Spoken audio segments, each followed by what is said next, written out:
এগৰাকী নাৰী যি এখন অসমীয়া চিনেমা কৰিবগৈ গোটেই জীৱন এঘৰীয়া হৈ কটাব লগা হৈছিল, যি নিজৰ পদূলিমুখতো থিয় হ'ব পৰা নাছিল।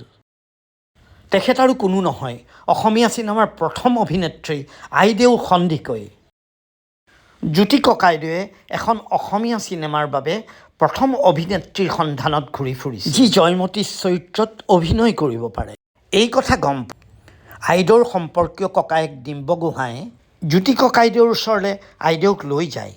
প্ৰথমে আইদেউ সন্মতি দিয়া নাছিল, পিছত জ্যোতি ককাইদেউৰ বুজনিত জয়মতী চৰিত্ৰটি কৰিবলৈ সন্মতি দিলে। জয়মতী চিনেমাখন কৰাৰ পাছত আইদেউ সন্দিকৈয়ে যি দুৰ্ভোগ্য ভুগিব লগা হৈছিল সেইটো কল্পনাতীত। চিনেমাত কাম কৰাৰ কাৰণে আইদেউক ৰাইজে এঘৰীয়া কৰে। তেখেতে সহশিল্পী গদাধৰ সিংহক বঙহৰদেউ বা স্বামী মতাৰ কাৰণে গোটেই ৰাইজে থু আৰম্ভ কৰিলে। সেইকাৰণে তেখেত অবিবাহিত হৈ জীৱনটো কটাব লগা হ'ল।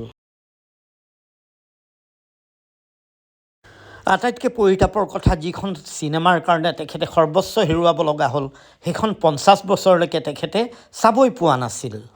শেষত 1985 চনত তেখেতে নিজৰ অভিনয় চাবলৈ সক্ষম হ'ল।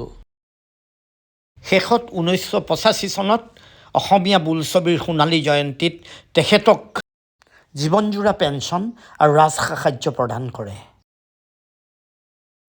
তেখেত আমাৰ মাজত নাই, কিন্তু তেখেতৰ অৱদান এতিয়াও আমাৰ মাজত সজীৱ হৈ আছে।